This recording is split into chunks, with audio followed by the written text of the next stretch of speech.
Hi, I'm Jim Harrington, and this is the Leader's Journey podcast. Today, my friend and colleague, Dr. Michael DeRuyter, is with me. Mike's a pastor, a community leader, a workshop facilitator, and a coach with the Leader's Journey. He also serves a congregation on St. Croix of the United States Virgin Islands. Mike, I'm sorry, but I can't help but smile every time I say that. It's like people hear that and they think, oh, this guy's on vacation all the time. I know that's not true, but every time I say where you're working, I smile. He holds a Doctor of Ministry degree from Fuller Theological Seminary, focusing on the history and practice of Christian spirituality. Mike is a good friend, and I am really glad to be doing this podcast with him today. Jim, thanks so much. It's always a lot of fun for me to have a conversation with you. And if other people can eavesdrop on that from time to time, it's all the better. So thank you so much for having me on today. I Yeah, appreciate and I want that. to be really clear.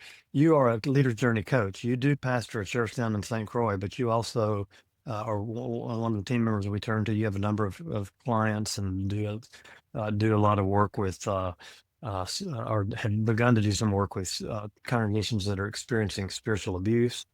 You coach people in Bowen Family Systems Theory and all of that. And you're really a great member of the team. And I really always look forward to being able to talk to you. Appreciate that. And I feel the same.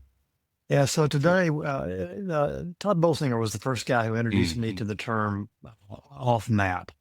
In his book, Canoeing the Mountains, he uses the illustration that with Lewis and Clark, in the day that Lewis and Clark lived, everybody believed the mental model was that if they got to the headwaters of the Missouri River, they were going to look west and see a river that would take them to the Pacific Ocean. And whoever won that battle was going to win the day.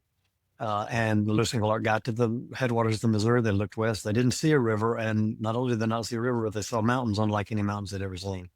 And Bolsinger brilliantly in that moment says, he brilliantly says, at that moment they had the option of asking, are we going to try to canoe the mountains? In other words, are we going to do what we know how to do really, really well in a context that we don't know, or are we going to um, are we going to acknowledge that we're off map and adapt to this new context? Um, and that has really shaped a lot of the way that I see the world today. What would you say about Bolsinger's um, Yeah. analysis? Yeah.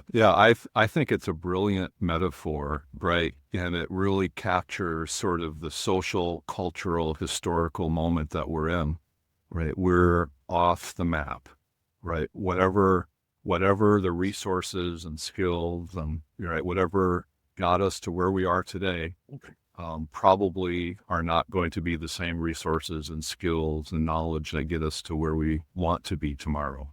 And that's precisely the moment that Lewis and Clark found themselves in. And so that Yeah, geographic picture becomes our, sort of the geography of our own interior work and our leadership work.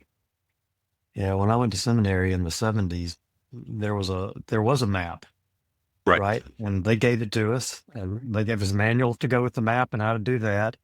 And pretty early in ministry, I discovered that those maps increasingly weren't working. And then what Bolsinger introduced me to along the way was when you're in that context, rather than reading a map, you've got to learn to make a map. Yeah. And I think what we would both say is that map making is both a external skill where you got to run experiments and see what the territory is like, Right. but it's also an internal skill because it scares the bejeebers out of you when you Right. realize that Right. you're off map. That's right. That's right. I can remember as a young kid, our family would plan road trips, and my Yeah, dad would open up the Rand McNally Road Atlas, right? And he would just page through that, looking at the details, looking at where the roads were going to go. And you could plan, with a little highlighter, you could plan out exactly what you were going to do and calculate where you had to stay. And there's something really comforting about that, right? When you're yeah, about to embark on a really big trip, there's something yeah, really comforting about knowing where you're going and that, oh, I'm going to have a resource there to stay overnight. And there's going to be something, there's a payoff here, right? There's a fun tourist attraction, right? You know what you're getting. And now there's no, right? And if there's a page missing, right? That raises some stress. and in some cases, a lot of stress. That's right.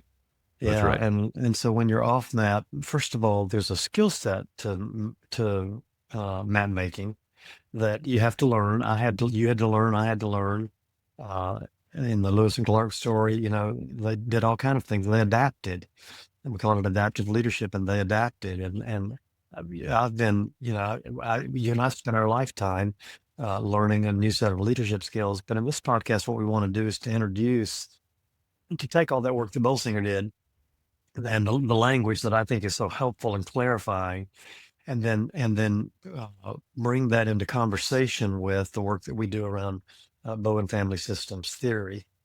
And so, if it's true, and for me, it's profoundly true, if being off map makes you anxious, then what is it? Let's begin to merge those two conversations. How do they speak to each other? Yeah. I think there are two sets of images that are tailor made for each other, right? Yeah, There's a yeah, sense that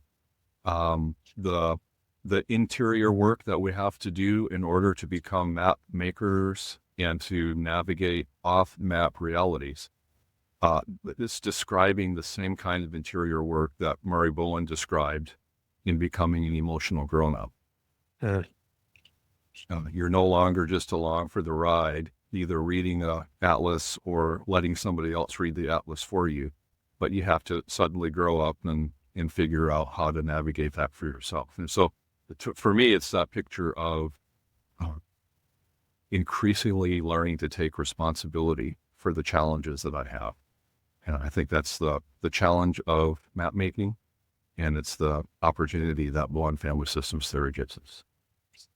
yeah. And so it seems to me like that a common response that I run into is people have some experience of being off map, but just kind of hold their hands up. I'm not going to go there. This is too hard. I'm just going to work harder at the things that I've been doing, which gets you less and Right. less results, which makes you more and more resigned and cynical and more fatigued and more, burnout becomes more and more.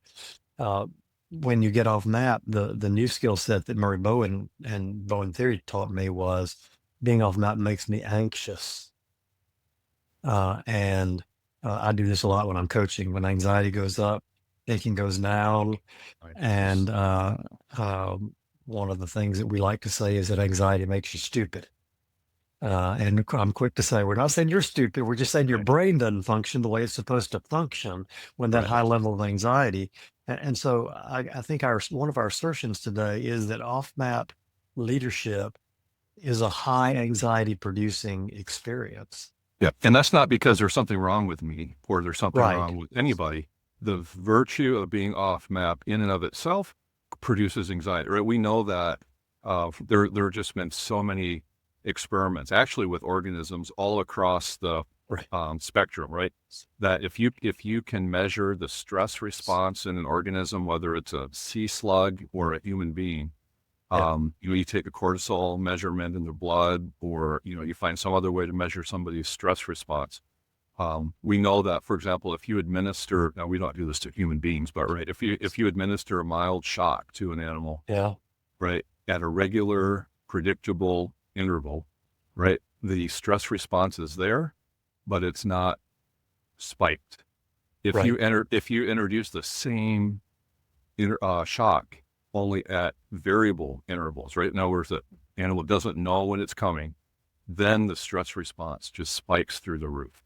Yeah. And it's the unpredictability and the uncertainty that generates stress for most of us. And that's the nature of being off the map. You don't know what's happening. You don't know what's coming next. You don't know what's over the next Right. peak, right? Right. And you can't control for it.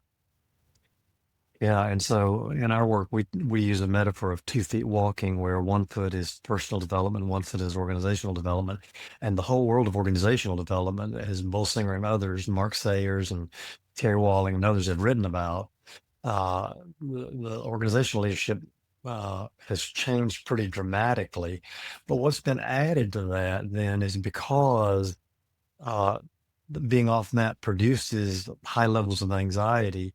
another skill set becomes managing the anxiety, That's right. learning to know that you're anxious, and to do my one hand lifted above the other to somehow bring the anxiety down so that I can think, get to my guiding principles, and decide what I'm going to do. Right. Um, Right. so those go together.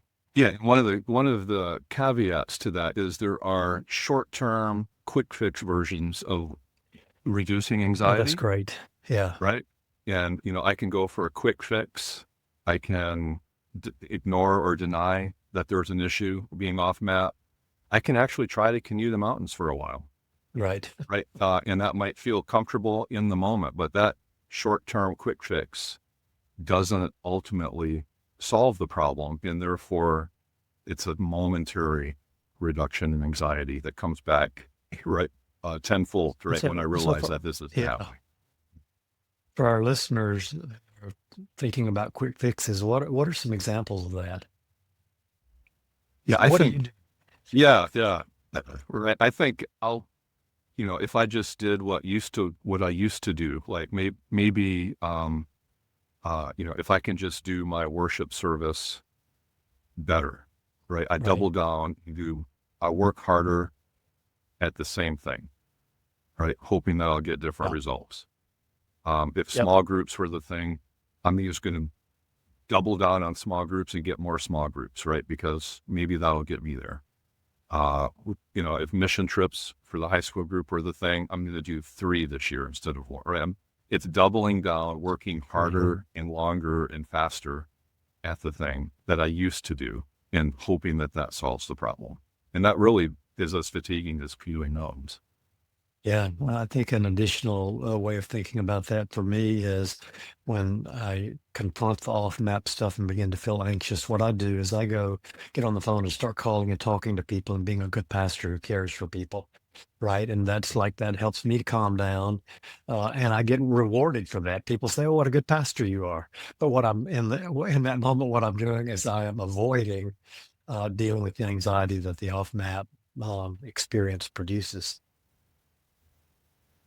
Yeah. And so the alternative is that there are actually some things that we can do Yeah, that manage anxiety. Or another way I've been saying that, Jim, is that it helps us to function in the face of anxiety. In other words, the yeah. anxiety might not be gone. In fact, that's probably not a reasonable expectation to get rid of anxiety, Yeah.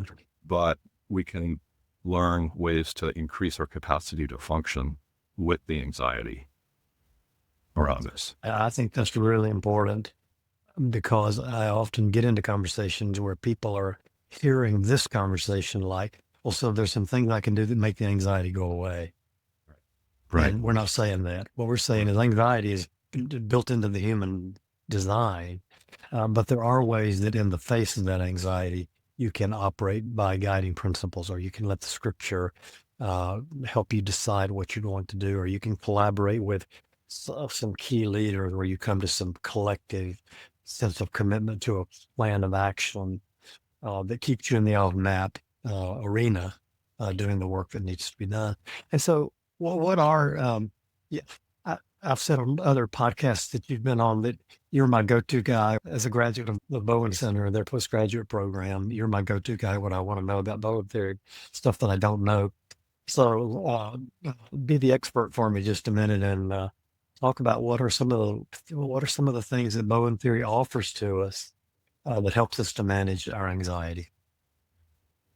Well, I wear that title really uncomfortably and loosely. It's kind of like putting on King Saul's armor, right? It doesn't fit very well. Um, but I have bumped my head up against Bowen theory in a lot of my own personal life Right. applications, Yes, and you have. trying to work this out in a way that makes sense in my own off-map experiences. Uh-huh. So, if to continue Bolsier's metaphor a little bit, one of the things that Lewis and Clark did is they found some guides, right? They were able to build um, a sense of direction and what's the next step by having some guides. Bowen theory talks about having guiding principles. So sort of an internal guiding system that we can develop, and we can develop that um, for whatever circumstance we might be in. So when we, our story about Tammy and I adopting a 10-year-old boy from the foster care system, we Right. fostered him for a few months and then quickly moved into an adoption scenario. And we were off map at that point, not because nobody had ever adopted before, but because parenting this particular boy was unlike any parenting we had ever taken up. Right. Excuse me. So we had this decision to make, right? Are we going to function as if we're still on the map, or are we going to acknowledge that we're off the map and that we have to do some things differently? And so we worked really hard as a family to come up with guiding principles that would tell us how we wanted to function in terms of, how do we provide boundaries and correction for him? How do we do conversations with him? How do we interact with a school system, a criminal justice system, a healthcare system, mental health care system that see this very different than we do, right? And the pressure from all of those different external systems is look at it the way we see it and acknowledge that the problem that we have is in him. And our conviction, our guiding principle was the problem is not just in him, right? But the challenges are in the system. And Right. so we were Right. always trying to take a view of how do we function together as a family. And we built some guiding principles around it. And sometimes they aligned with what the school wanted or with what a therapist wanted, and sometimes they didn't. And so having a guiding principle that could withstand tremendous external pressure when we had a sense of where we thought we were heading helped to reduce anxiety, helped us to manage in the face of that anxiety. But it became a way of navigating that off the map. Let me say that back in my own words. What I just heard you say was that all those other systems that were out there would Absolutely. say that your son was the problem and that Sure. he needed to be fixed. He needed to be focused on. He needed to be medicated. He needed to be Right. punished. And what you and Tammy believed was that that though he has some issues he has to deal with, Yeah. that his issues are exacerbated by anxiety that's in the family system. Right. And so, so rather than focusing on him, you focused on yourselves. You focused on turning the volume down on your anxiety, so that you could get to the guiding principles that That's you right. had developed. That's right. Did I hear you correctly? That's right. Managing anxiety is not the end game for Bowen Family Systems Theory, right? Right. Managing anxiety is a means to the end of having better access to my guiding principles, Totally. right? And so getting access to those guiding principles let us think about, we could be really worried about Ben all the time, right? We could worry about him and join everybody else in being worried about Right. him and mad at him and upset about him. And our belief was that would only increase the weight of anxiety on him.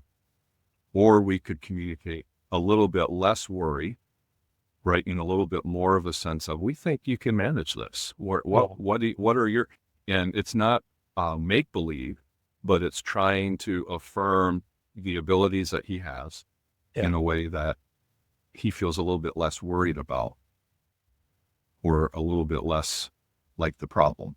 And that actually opened up his ability to function up to that expectation. And today he's a remarkable young adult who's Yep. He's a active duty Marine today, and Yeah, he's exactly. thriving. Yeah. Well, and so let me take a step back then and say that part of what I've just heard you say is that one of the things that Bowen theory offers to us is that being clear about what our guiding principles are, we manage anxiety so that we can live into our guiding principles. I do a lot of coaching. In fact, I do. You may too as well do Yes. some work with groups where, in a calm moment, like when I'm in the middle of, you know, um, a bear in the woods that if I've never been in before, it's really hard to think about guiding principles. But when I can get back to the campfire, calm down a little bit, sit around with some folks, develop some guiding principles Right. about how you're going to lead, how you're going to show up in your congregation or your business, how you're going to respond to the off map um, um, experiences that come to you, then that gives you access to something that you don't have access to. Um, that doesn't magically solve the problem. There's still the challenge of turning the volume down on the anxiety so that you can begin to ask, what are my guiding principles and what would it look like for me to live into those? But having a set of guiding principles is a critical component of this process. That's right. And there's a whole probably conversation to do around, right, working out what those guiding principles might be. Oh, totally. Whether you're a lead pastor or leading a nonprofit or leading a family or whatever that situation is, or some guiding principles that are really useful often. Maybe we'll do a podcast one day and we got just on guiding principles. Yeah. What are some other one of the things that I remember from my work and that I find exceptionally helpful is that when you're off map and feeling really anxious, cultivating humor. Yes. And so I'm off map in my work, in my life with Betty. My wife was diagnosed with Alzheimer's about 6 years ago, and I'm in some places where I've never been before. It's like a straight up learning curve. And when the kids and I talk about that every now and then, I can feel myself getting anxious, but I'll tell a story. It could be really sad, but it could also be really humorous. Or let me tell a story about her dad, who also had Alzheimer's. Yeah. He called the nurse at the assisted living place, called one night and said, "Your dad's really upset. Could you talk to him?" And Betty said, "Sure." This was 10, 15 years ago. And Betty got on the phone with him, and Betty said, "Dad, what's the matter?" And he said, "It's time to go to bed, and I've got all these people in my house, and I can't get them to go home." And, that's on the one hand, that's really sad, but on the other hand, there's something really humorous in that. And she just said, "Well, why don't you go on and go to bed, and I'll get them to go home for you, and everything's going to be okay." He said, "Great." He went to bed. Humor can really be helpful. Yep.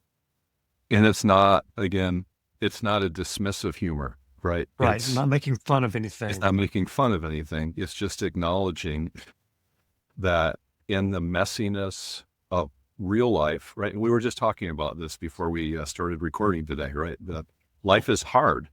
Yeah. And we have some choices about how to respond to that hardness of life, right? And we can either embrace some of that with reality and humor, or we get just buried by it. Yeah. So guiding principles and cultivating humor. What else would you say Bowen Theory brings? Well, I think curiosity goes along with humor in a lot of ways. I'll often tell people that I'm coaching, you can't be curious and anxious at the same time. You're literally using a different part of your brain. Yeah. That is like, the first time I heard that, it was like, really? Yeah. Try it. Yeah. Test it, please. Right. So I tried it, and that's actually true. You begin to ask questions or wonder what's going on, and you just feel this calming effect. Yeah. So this is the space I'm living in right now, right? When, you talked about me living and working here in St. Croix. Right. And I am off the map here in St. Croix, right? I moved from a place where I was in the racial majority, and lived with a lot of privilege and status and influence, and coming to St. Croix as a white male, everything is different, right? Over 90% of the population here is Black. And not only is that a challenge, but I'm also associated with the colonialists, right? We just celebrated Transfer Day from when the United States bought St. Croix from the Danish. Uh, and the local population didn't even have a vote. Nobody was Wow. consulted. It happened to them, right? And so there's this constant sense of the white people keep making decisions for us and perpetrating Mm, our futures on us. mm, And just by walking into the room, I'm a reminder of that. And so, how do you lead missionally? How do you lead relational? What does that even begin to look like if my right. presence is a reminder of trauma, Yeah. right? Yeah. And so I have no choice but to get really curious about that, or I would be Mm, completely defeated. yeah. Yeah. Yeah. So, Well, that illustration works in 100 different ways in almost any place that we live. Um, and in your curiosity, would you say a little bit more about like, give me an example of where your curiosity you know, um, helped you in the face of all that?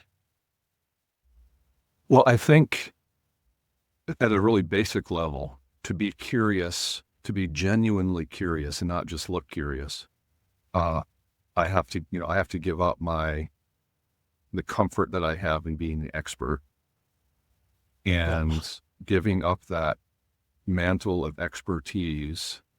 Mm, I think what I have heard from friends is that takes an edge off of the way I show up in conversations. And then showing up with an openness to learning from my community, asking good questions and not being defensive about the answers has built some trust. mm, And right, having a foundation of trust begins to offer some opportunities for us to impact our yeah. community. No, that's great. That's really great. We just, if our listeners haven't heard it, we've just done two podcasts on trust Yeah, that yeah, precede the one we're recording today that I think are worth listening to. I think one of the things that one other thing that I'd like for us to talk about is that I think the thing that Bowen theory does is rather than to go back to your son's story, Ben is the problem, it's the system and the anxiety in the system and managing your part of the anxiety in the system. It seems like that another piece of the process of of managing your off map experience is actually staying connected to the system. Seeing that Tricia will sometimes say, I want you to see yourself, I want you to see the system, and then I want you to see yourself in the system. yeah, yeah, What would you yeah, say about any of that? yeah. Yeah, well, I think about the Lewis and Clark story and the Hmm. systems that they had to navigate, Hmm. right? There was pushback and anxiety in the system that they were ostensibly leading.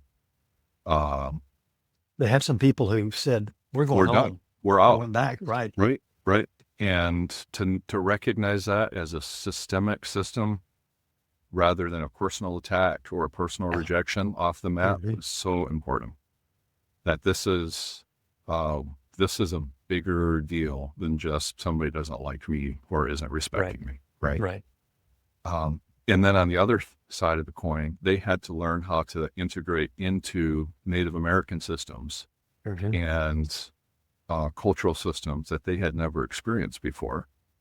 And entering those systems again with humor, curiosity, being willing to get outside of themselves a little bit and see the benefits and the challenges of that system. So I think all of that rings true to what we see off the map. Yeah. Um, I mean, the thing about the guys leaving and going back and what you said about not taking that personally, I mean, part of the way that I think about it is um, there's nothing wrong with me that I'm anxious, and there's nothing wrong with them that they're anxious. And often in congregational or business systems, uh, when the anxiety rises, there are people who say, "I don't want to. I want to find a place where I can be on map again," and that's what they do. And as a leader, we were doing some. coaching with a team the other day, and they were talking about how they were experiencing resistance to the adaptive leadership that they were working on. And we were able to say, good, like, Yeah. it's good that you can see that. There's nothing wrong here. So how, how are you going to calm yourself and be Right. driven by your guiding Right. principle in the face of that resistance? Right. Um, it was, Yeah. well, Yeah. really And so helpful. a leader who experiences that anxiety, right? People are leaving.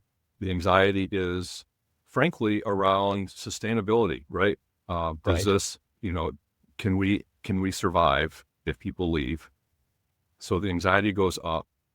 And now, as a leader, if I see myself in that system, I can decide, how do I want to respond, right? And I can respond in ways that amplify and magnify the anxiety, right? I can get angry, I can get punitive, I can get defensive, I can shut down and pretend like nothing is happening, right? In any of those sort of quick fix responses that just sort of, you know, spew my anxiety back into the system, Yeah. right? Takes somebody who maybe was just, had a level of anxiety just under the threshold of doing Hmm. something. Hmm. Now they've gotten my added anxiety, and now there's this cascading effect of Exactly. I'm responding to anxiety, and that produces more anxiety, and that produces more opportunities for me to see the effects of anxiety, and this flywheel of destruction just really gets rolling. Or I can say, no, I'm going to see this for what it is. I'm going to acknowledge it with honesty, maybe with some humor, maybe with some curiosity, maybe revisiting my guiding principles, but I can see what it is. And then as a leader now, some adding to the anxiety, like opportunity to manage it and maybe even reduce it. Yeah, I'm just thinking about all that in real time, away from kind of a basic kind of script that we provided for today, and thinking that that one additional thing that maybe needs to be said is that when you are off map, because you don't have a map, you have to run experiments. Yep. And when Lewis and Clark ran their experiments, they found themselves like, imagine in that world, uh, what they did was they found a Native American woman to be their guide through a part of that journey. That's Everything great. in them had to be screaming, "This is wrong. Right. This is dangerous. This is embarrassing. This is fill in the blank with whatever you want to."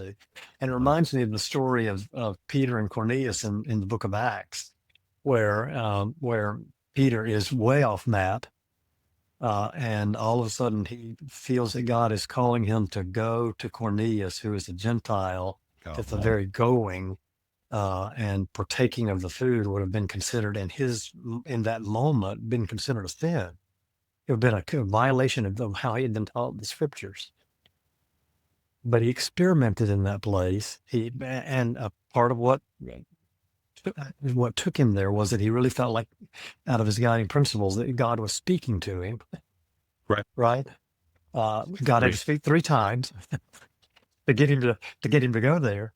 But for me, it's a really great working example of the kinds of experiments that you have to do, and the level of discomfort that they're going to produce for you, and why guiding principles, humor, curiosity, staying connected, why all of that becomes really important, and a really different way than most of us, or let me just speak for me, that most of my life responded in the mix of anxiety, when what I would do is say, well, the problem's out there, and that person needs to go, or that person needs to be fixed, or that person needs to be reprimanded. And if we get that fixed, then it's going to be.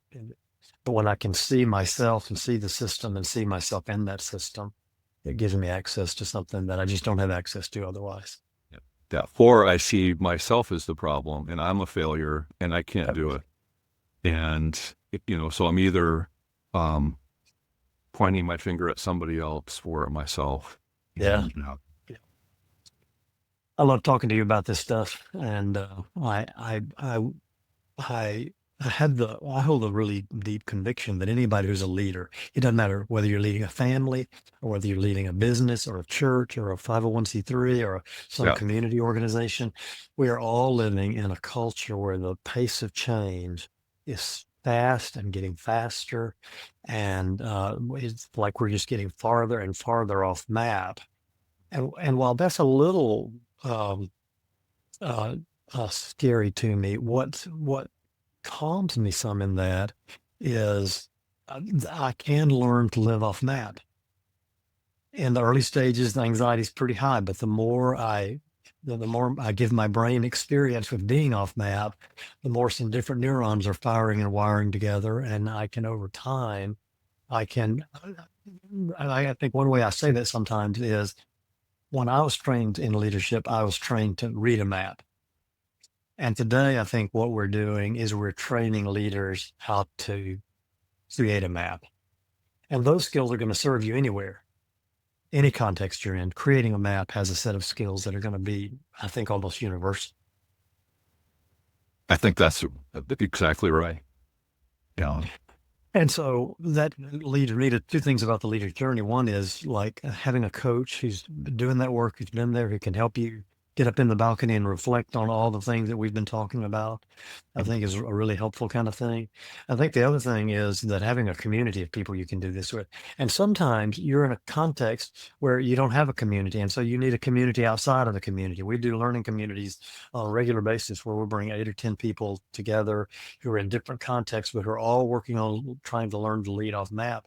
And the feedback we get over and over again is how valuable it is to realize I'm not alone in this. There's not something wrong with me. This is what's in the context. This is a skill that I've got to learn. And then we learn from each other. And I think that's also really valuable. Yeah. I love that. Those kinds Yeah. of conversations are always Yeah. life-giving and encouraging off from that. Yep. Yeah. Well, Mike, thanks. I have just the highest regard for you as a human being and as a coach and as a pastor and a leader. And it's always fun to get to talk to you. If you're interested in a coach, somebody to mediate conversation, somebody to facilitate leadership development in the life of the organization that you lead, Mike and all of our coaches are on our website. As a guy who's not very technical, I would tell you there's four little parallel lines up in the top left-hand corner, and you click on that, and then it says our team, and there's a picture of all of us, and bios that will tell you, who comes from where and what their expertise is, and we would love to be your coach, to participate with you in your journey. Mike, thanks for being here today. Thanks And for to our having me. listener, yeah, to our listeners, thanks for being here. We'll see you next time.